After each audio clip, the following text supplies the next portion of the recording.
running, when they go back to the governments in which they're working, that they take these messages home and really implement that. It takes the wealth of just 8 individuals, 8 men that are billionaires, to equal that of the wealth of the bottom half of the planet individuals. So we're really happy that inequality is on the agenda and that people are talking about it. 8 billionaires have the same amount of wealth as 3.6 billion people.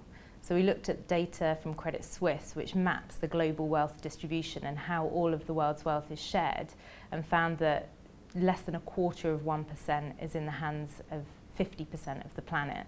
Whilst at the same time, when you look at the Forbes list of billionaires and you count down to 8 people, you only need 8 of those billionaires to have that same amount of wealth.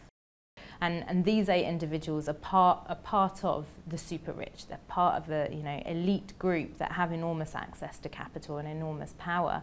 And so we're asking all the individuals in that group of the super rich and anyone in a position of power to really think about their impact through the companies that they run, through the governments that they have close relationships with, and to use that for good, for creating a fairer and more equal society.